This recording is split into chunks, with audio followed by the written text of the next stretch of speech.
ভাবছিলাম ব্যাপারটাকে ওখানে শেষ করে দিব, কিন্তু উনি এবং ওনার ভক্তরা সেটাকে শেষ করতে দিলেন না। আসেন শুরু থেকে বলি। গত ৩ দিন আগে আমি একটা ভিডিও পাবলিশ করি। ভিডিওটার টাইটেল ছিল বাংলাদেশের শিক্ষা ব্যবস্থার সমস্যাটা কি? এবং ওই ভিডিওতে আমি মোটামুটি এটাই ডিসকাস করছিলাম যে বাংলাদেশের এডুকেশন সিস্টেম স্পেশালি এডটেকের প্রবলেমগুলো কি এবং এডটেকের শুরুটা কিভাবে হয়েছিল, অন্যরকম পাঠশালা থেকে কিভাবে শুরু হয়েছিল এবং বর্তমানে টক্সিসিটিগুলো কিভাবে বাড়তেছে এবং অনশট কালচার, যেটা অনশট ক্লাস, পরীক্ষার আগের রাতে অনশট ক্লাস দিয়ে যে ক্লাসগুলো দেওয়া হয়, এগুলো হচ্ছে স্টুডেন্টদের জন্য একটা মানে খুবই হার্মফুল একটা জিনিস। সো এগুলো নিয়ে মোটামুটি ডিসকাস করছি। ভিডিওটা ছিল ১৭ মিনিটের, ১৬ মিনিট পর্যন্ত এটা নিয়ে ডিসকাস করছি। লাস্ট ১ মিনিটে বলছি যে বর্তমানে একটা ইস্যু চলছে, সেটা হচ্ছে রিফাত একাডেমি অনেক ভুলভাল পড়াচ্ছে। সো এটা তার উচিত না, সেটা বিষয়ে ১ মিনিট জাস্ট কথা বলছি। এবং জাস্ট ইমাজিন কি হইছে এরপর। এরপর হচ্ছে আমি কিছু ইউটিউবের কমেন্টগুলো পড়ে শোনাই, আপনারা ফেসবুকের কমেন্টগুলো পড়তে পারেন। একেবারে সেম, সব কোয়ালিটি সেম। আমি এগুলো কমেন্টগুলো পড়ে শোনাচ্ছি। ওরে আমার নাতি আসছে এখানে। হায়রে বাংলাদেশ, চামচার অভাব নাই, ভিউ কামানোর ধান্দা। এগুলো হচ্ছে নরমাল। এই যে ভিউ কামানোর ধান্দা, তারপর এগুলো বলতেই পারে। এগুলো যেকোনো একজন মানুষের ভক্ত বলতেই পারে। এগুলোর কোনো প্রবলেম না। কিন্তু প্রবলেমেটিক এগুলা আমি বলতেছি একটার পর একটা। মানে এমন কোনো গালি নাই যেগুলো দেওয়া হয়নি। ইউটিউবে দেওয়া হইছে, ফেসবুকে দেওয়া হইছে। পুরা একেবারে বট বাহিনী ছে মানে ছেড়ে দেওয়া হইছে। তার বট বাহিনী এখন এগুলো নিয়ে প্রত্যেকটা নিয়ে কথা বলতেছি। জাস্ট কয়েকটা কমেন্ট পড়ে শোনাচ্ছি। তোর কোনো অধিকার নাই রিফাত স্যারের বিষয়ে কথা বলার। যা বোঝার আমরা স্টুডেন্টরা বুঝবো। থাক, তোরে কিছু বললাম না। পোলা সামনে আয়। টিকটুকি তো তোর বাপরে ১ মিলিয়ন সাবস্ক্রাইবার তো এমনে এমনে হয় নাই। পারলে তুই বানা। নিজে পারলে রিফাত স্যারের মতো পড়ে দেখা। চামচা তোর পিছন জ্বলে কেন? শিক্ষিত বেকার কাজ পায় না, তাই সারাদিন আরেকজনের পিছনে লেগে আছে। তোমার ফুয়া তোরে সামনে পাইলে হইছে। ওকে, তো এই হচ্ছে রিফাত ভাইয়ের বটদের কমেন্ট। এখন বলতে পারেন যে এগুলো তো নর্মাল স্টুডেন্টরা করতে পারে কমেন্ট, এগুলো তো বট বাহিনী করবে না। কারণ বট বাহিনীর কি দরকার? নর্মাল তার যে ভক্তগুলো আছে সেই ভক্তগুলাই এই কমেন্টগুলো করছে। আসেন দুইটা লজিক দিই আমি। এক হচ্ছে তার স্টুডেন্টরা সবসময় বলে আমরা রিফাত ভাইয়ের কাছ থেকে শিক্ষা পেয়েছি, আমাদের রিফাত ভাই শিখিয়েছে, এটা আমাদের এই ভদ্রতার রিফাত ভাই শিখেছে। তাহলে এই যে গালাগালিগুলো করতেছে, এগুলো যে থ্রেড দিতেছে, একজন ভাইকে ডিরেক্টলি থ্রেড দিচ্ছে, ইনবক্সে মেসেজ দিতেছে আমাকে গালাগালি, এগুলো তো মানে এগুলো তো শেষ নাই ভাই। তারপর একজন বুয়েটের একজন ভাইকে দেখলাম যে হচ্ছে ইনবক্সে ঢুকে থ্রেড দিচ্ছে যে এটার পরিণতি নাকি ভালো হবে না, এরকম করে থ্রেড দিচ্ছে, মানে সামনে আসলে কি নাকি করে ফেলবে। সো এইটা হচ্ছে কি রিফাত ভাইয়ের শিক্ষা? মানে মিস্টার রিফাত, আপনার কাছে এটা কোশ্চেন যে এইটা কি আপনার শিক্ষা কিনা?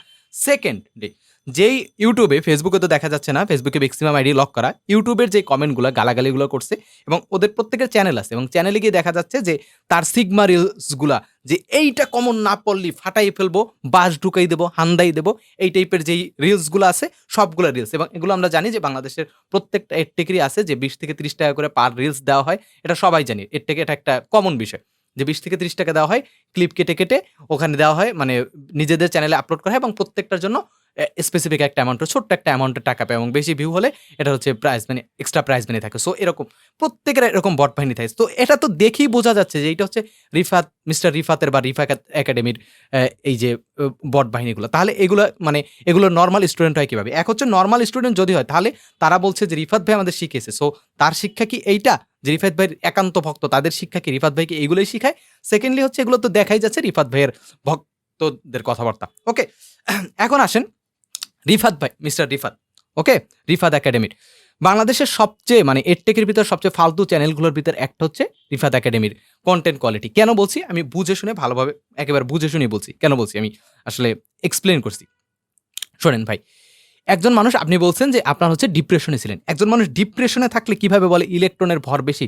ডিপ্রেশনে থাকলে ফাংশন বলে ১ থেকে ২ শুরু হবে। একজন স্টুডেন্ট যে অন্তত ৯-১০ পাস করে আসছে, ৯-১০ যদি সায়েন্সে পড়ে থাকে, সে কিভাবে ফিবোনাক্কি সিরিজ ভুল করে, ফিবোনাক্কি সিরিজ না পারে? কিভাবে ক্যালসিয়াম কে লেখে? আমাকে একটু বুঝান। যত ডিপ্রেশনে থাকুক, ডিপ্রেশন তো মানুষ বিভিন্ন সময় থাকে। আমিও লাইফে অনেক খারাপ সিচুয়েশনের ভিতর দিয়ে গেছি। কোন মানুষ খারাপ সিচুয়েশনের ভিতর দিয়ে যায়নি? এগুলো কি ভুল করে? সিম্পলি স্বীকার করে নিলেই হয় যে এটা আপনি পারেন না। প্রথমে যখন এটার ভুলগুলো আপনার বের হওয়া শুরু করছে, আপনি প্রথমে কি করছেন আমি বলি। প্রথমে বলছেন যে ভাইঙ্গে দেবো বাইক, একটা কামব্যাক দেবো, আপনি খেলা শুরু করলে শেষ হয়ে যাবে সব। আপনার টাইমলাইনটা বলছি। প্রথমে যখন ভুল ধরা শুরু হলো তখন আপনি এইটা বললেন। তারপর দেখলেন যে না, আপনার ভুলের পর ভুল বের হচ্ছে, একটার পর একটা ভুল বের হচ্ছে। তারপর আপনি একটা লিস্ট দিলেন যে অপূর্ব দাদা, হিমেল ভাই, এদেরও পড়াশোনায় ভুল আছে। ভাই, do you have any idea about this? তাদের ভুল কে ধরছিল? তাদের ভুল ধরছিল অরিন্দম ঘোষ আর হচ্ছে Hasnat Mohammad Naim. Hasnat Mohammad Naim most probably physics অলিম্পিয়াডের গোল্ড মেডেলিস্ট। মানে আপনার কোনো আইডিয়া আছে? তারা যদি অরিন্দম ঘোষ আর হাসনাত নাঈম যদি আপনার ক্লাসে ভুল ধরা শুরু করে, ইচ অ্যান্ড এভরি লাইনে ভুল পাবে। ইচ অ্যান্ড এভরি লাইনে, I repeat each and every লাইনে তারা আপনার ভুল বের করবে। এবং অপূর্ব দাদা, হিমেল ভাই যাদেরই ভুল বের করছে তারা তো এইভাবে রিয়াকশন দেয় নাই কেউ যে এইটা এরকম আমি খেলা শুরু করলে এই হইবে ওই হইবে।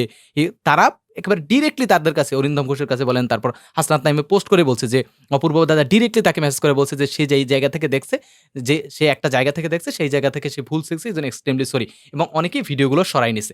এবং আপনি ভিডিও সরানো তো দূরের কথা, প্রথমে হচ্ছে আপনি বললেন, মানে প্রথমে হচ্ছে একটু সিগমা সাজার চেষ্টা করলেন, তারপর হচ্ছে আপনি লজিক্যালি খেলার চেষ্টা করলেন, তারপর কি আসলেন, ভিকটিম কার্ড প্লে করতে আসলেন যে আপনি কি জীবনে একটা জিনিসই শিখান নাই।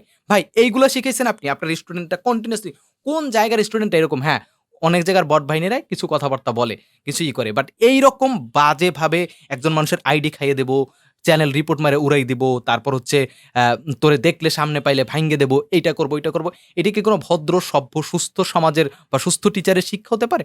আপনি নিজে একটু বলেন ভাই, আপনার নিজের বিবেক দিয়ে এটা একটু বলেন। তারপর আপনি ভিকটিম কার্ড প্লে করতেছেন যে আপনি ডিপ্রেশনে থাকলে। ভাই কোন মানুষ ডিপ্রেশনে থাকলে নিউটন, কেজি এইগুলাই ভুল করে ভাই?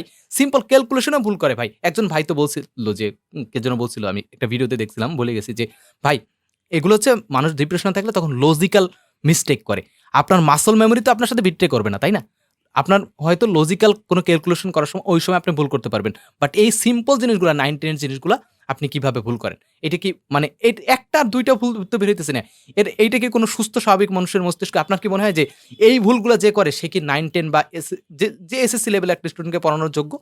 এখন কথা হচ্ছে আপনি ভিকটিম কার্ড প্লে করার সময় আরেকটা কথা বলছেন যে অনেক টিচাররা নাকি আপনাকে বলছে যে ওর যোগ্যতা কি? ওর শিক্ষাগত যোগ্যতা কি? ওর শিক্ষাগত যোগ্যতা আছে?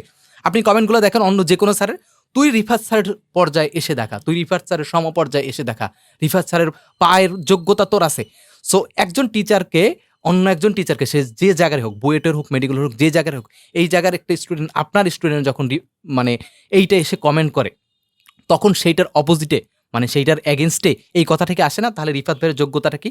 আমাকে তো মানে কয়েকশো বার অলরেডি জিজ্ঞেস করা হয়েছে আমার যোগ্যতা কি। আমি রিফাত ভাই, আপনার সমপর্যায়ে আসতে হলে আপনার কি করতে হবে? Can you please tell me Rifat sir and তাদের ভক্তবৃন্দ, যে রিফাত স্যারের সমপর্যায়ে আসলে আমাকে কি করতে হবে? আমাকে কোন ভার্সিটিতে ভর্তি হতে হবে? এটা একটু প্লিজ বলেন আমাকে। যে আমি যদি আপনার সমপর্যায়ে যাইতে চাই তাহলে আমাকে কি করতে হবে?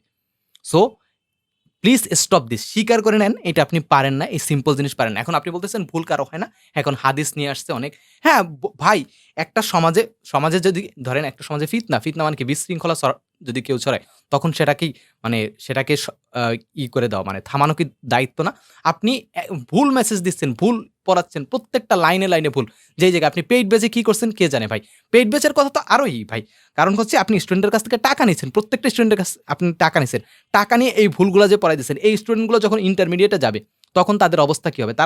তারা তো বুঝে গেছে যে এইটা হচ্ছে এই যে কেজি কে নিউটন দিয়ে প্রকাশ করতে হয় নাকি যেন, আমি মনে নাই ঠিক আপনি কি না কি বলছেন। সো এইটাকে এইভাবে হয়, এটা মুখস্থ করতে হয়। এইতে ত্বরণের একক বের করতে হলে এটা মুখস্থ করতে হয়। এটা খুবই কঠিন জিনিস, মারাত্মক কঠিন জিনিস, এটা মুখস্থ করতে হয়। তো ভাই এসএসসি একটা স্টুডেন্ট তো একক বের করতে পারবে না কেমনে? বেগের একক, ত্বরণের একক, এইটা কেন মুখস্থ করবে? এইটাকে আপনি একটু নিজেকে জিজ্ঞেস করছেন ভাই? এবং তাদের কাছ থেকে টাকা নিয়েছেন, ওই টাকাটা কি আপনার হালাল হয়েছে? ওই টাকাটা কি আপনার হালাল হয়েছে একটু বলেন? আপনার স্টুডেন্টরা যে হাদিস দিচ্ছে, এই দিচ্ছে, ওই দিচ্ছে, একটার পর এবং আপনি অনেকের কমেন্ট ডিলিট করতেছেন। অনেক মানুষ বলতেছে এক জায়গায় ভুল ধরাই দিলে আপনি কমেন্ট ডিলিট করে দিচ্ছেন। অনেক এরকম প্রমাণ আছে, কমেন্ট ডিলিট করে দিচ্ছেন। এবং আপনার স্টুডেন্টরা ডিরেক্টলি হুমকি দিচ্ছে।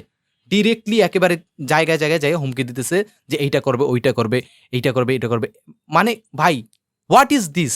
আপনি ভুল করছেন, স্বীকার করে নেবেন আমি ভুল করছি। আপনি কি করতেছেন? ভিকটিম কার্ড প্লে করতেছেন, আমি ডিপ্রেশনে ছিলাম। ভাই সিম্পলি স্বীকার করে নেবেন আমি পারি না। হিমেল ভাইয়ের মতো, অপূর্ব ভাইয়ের মতো টিচাররা স্বীকার করে নিয়েছে, ভাই এটা আমার জানা ছিল না। আপনি বলবেন যে হ্যাঁ আমার ভাই এটা আমার জানা ছিল না। আপনি ভিকটিম কার্ড প্লে করতেছেন, ডিপ্রেশনে থাকতেই পারে যেকোনো মানুষ, হ্যাঁ ভুল করতেই পারে। ভাই এগুলো তো ভুল না ভাই। ক্লাসের মাঝখানে একটা কনসেপ্ট, মানে আপনি একটা ম্যাথের ক্যালকুলেশনে ভুল করেন না। ম্যাথের ক্যালকুলেশনে যেকোনো মানুষ ভুল করতে পারে। আমি কি ভুল করি না? অন্য যে টিচাররা বলতেছে তারা ভুল করে না? অবশ্যই প্রত্যেকে ভুল করে। এটা তো ভুল না। আপনি এই টপিকটা জানেনই না। আমি কথা বলছি গত ভিডিওতে বাংলাদেশের এডুকেশন সিস্টেম বা এডটেকের প্রবলেম নিয়ে। সেইখানে এসে আপনার স্টুডেন্টরা পর্যন্ত গালাগালি করতেছে। এমন কোনো জায়গা নাই যে জায়গায় রিফাত স্যার সেরা, রিফাত স্যার সেরা, রিফাত স্যার সেরা। তারপর আরেকটা কথা বলতেছিল যে লাস্টে মানে অনেকক্ষণ থেকে বলতেছিল যে দালাল। আমি আসলে ঠিক মানে প্রসেস করতে পারতেছিলাম না যে দালাল বলতে কি বোঝাচ্ছে। সো পরবর্তীতে আমি বুঝলাম, কয়েকটা কমেন্ট আসার পর বুঝলাম যে ওরা বোঝাচ্ছে যে আমি রেদওয়ানের দালালি করেছি। ভাই হোয়াট ইজ দিস? আমি তো আগের ভিডিওতে বললাম যে অন শট কে দেয়? রেদওয়ানকে অন শট দেয় না, 10 এমএস অন শট দেয় না, এসে সবার বিরুদ্ধে তো আমি বললাম, ইনক্লুডিং রেদওয়ান, তার বিরুদ্ধেও তো আমি বললাম যে অন শট দেওয়া এটা একটা টক্সিক কালচার, সবার বিরুদ্ধে বলছি। এখানে দালালির কি আছে ভাই? উফ, মানে আমি বাকরুদ্ধ ভাই, এই রকম ফ্যান বেস, মানে মানে এটা মানে বোঝানোর মতো না ভাই।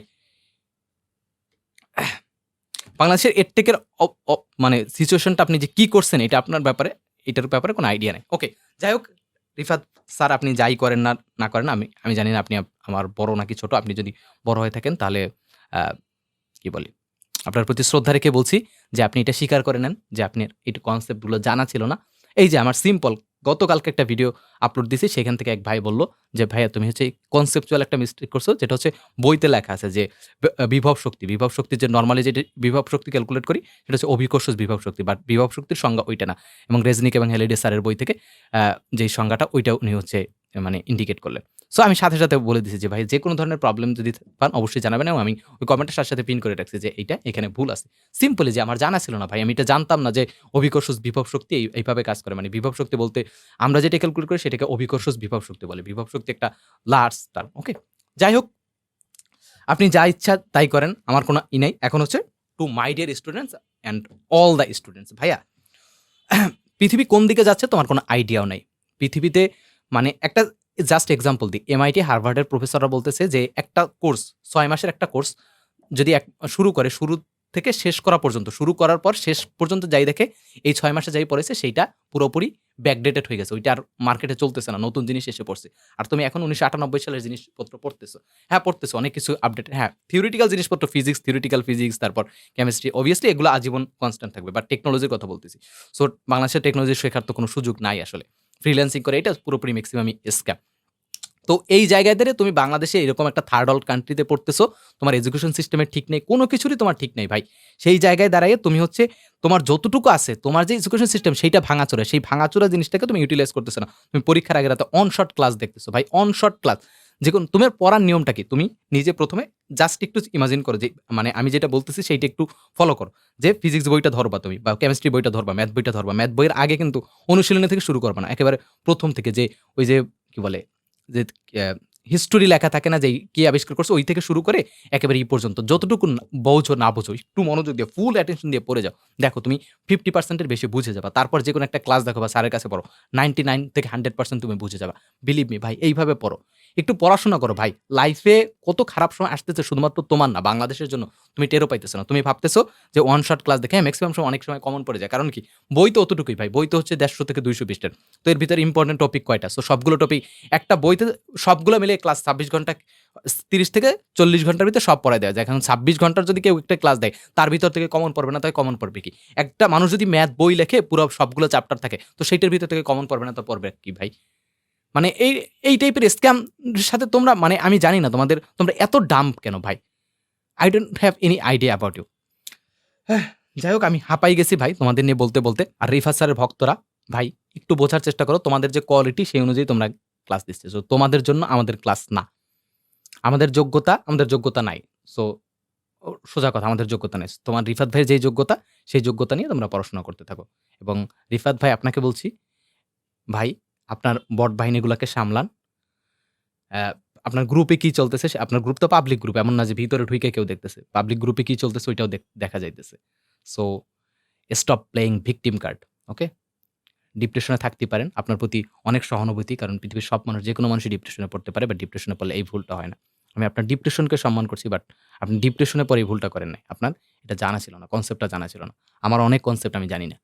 আমি অনেক কনসেপ্ট এখন পর্যন্ত জানি না। আমি স্বীকার করে নিতে চাই আমি জানি না। কিন্তু আপনার মতে এইটা বলা উচিত না যে এইটার বাইরে যদি দিতে পারে, নাম চেঞ্জ করে দেব, এই হান্দাই দেব, ঢুকাই দেব, এই টাইপের ওয়ার্ড কোনো ভদ্র টিচার ইউজ করতে পারে না।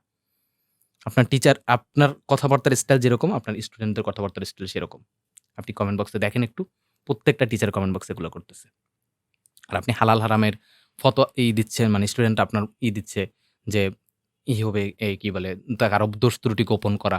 প্রকাশ্যে যেই দোষ হচ্ছে অবশ্যই সেই দোষের ব্যাপারে প্রকাশ্যে বলতে হবে। গোপন গুনার কথা গোপনে থাকবে। প্রকাশ্য গুনাহ না এটা? একজন মানুষ টাকা নিচ্ছে পড়ানোর জন্য, সে ঠিকভাবে পড়াতে পারছে না। সেটা কি প্রকাশ্যে বলবো না? গোপনে বলবো? অবশ্যই প্রকাশ্যে বলতে হবে। এটার প্রকাশ্য পাপ। এই প্রকাশ্য পাপের সমাধান প্রকাশ্যেই করতে হবে। সো ভাই, আপনার লাইফের অর্জন অনেক, ২ মিলিয়ন সাবস্ক্রাইবার, যেই অর্জন আর কারো নাই। মোস্ট প্রবাবলি আপনি বাংলাদেশের নাম্বার 1 এডটেক। 10 এমএস এর কত? I don't know actually. 10 MS এরও মনে হয় আপনার মতো এত সাবস্ক্রাইবার নাই। সো ২ মিলিয়ন সাবস্ক্রাইবার করে দেখা, এইটা তো প্রায় বলে আপনার স্টুডেন্টরা। So that's it. ভালো থাকো স্টুডেন্টরা। যদি আমার কথা মানে আমার কথায় কষ্ট পাইলে কিছু করার নাই। আমি সরি না। আমি সরি বলতেছি না তোমাদের যে আমার কথা কষ্ট পাইলে মাফ করে দিও। আমার কথা কষ্ট পাওয়ার জন্যই। তোমাদের ভবিষ্যৎ খুব একটা ভালোর দিকে যাচ্ছে না। তোমাদের সামনে খুব বড় ধরনের বিপদ অপেক্ষা করতেছে। তোমাদের কোনো আইডিয়াও নেই এগুলার ব্যাপারে। কি হইতেছে? একটা বিশাল বড়, বড় কোম্পানি একসাথে ৩০-৪০ জন, ৫০ জন, মানে এগুলো তো নরমালি বাংলাদেশের কোম্পানিগুলোর কথা বলছি। বিদেশে ১,০০০-১,৫০০ জন লে অফ করে দিচ্ছে। বাংলাদেশের একটা সিম্পল এক্সাম্পল দিই। আ অল্টনের একটা পদের জন্য আমার এক ভার্সিটির ছোট ভাই ইন্টার্নশিপ করে ওখানে। সো একটা পদের জন্য প্রতি বছর ওখানে ৩০ জন নিত। গত বছর হচ্ছে ৭ জন নিছে। এরপরে আর ৩-৪ বছর আর কাউকে নিবে না। পারলে ওইখান থেকে যারা ছিল তাদেরকে বাদ দিয়ে দিবে। কারণ পুরো সেক্টরটা অটোমেট হয়ে গেছে। সো ভবিষ্যৎ কিন্তু খুব একটা ভালো না। সো এই লুপ থেকে বের হয়ে আসো এবং টিচারদের বলছি, এই অন শটের লুপ থেকে বের হয়ে আসেন। এই ৫ টি টিপস ফলো করলে আপনি হয়ে যেতে পারবেন পরীক্ষায় সেরা। এই টাইপের ভিডিও দেওয়া বন্ধ করেন ভাই। হ্যাঁ, আপনার ভিউ হবে, কিছু টাকা হবে। এই টাকার লোভটা একটু সামলান না ভাই। একটু সামলান। That's it. দেখা হবে হয়তো পরবর্তী কোনো ভিডিওতে। ততক্ষণ তো সুস্থ থাকেন, ভালো থাকেন অ্যান্ড সবাইকে নিয়ে একসাথে ভালো থাকার চেষ্টা করেন। আসসালামু আলাইকুম।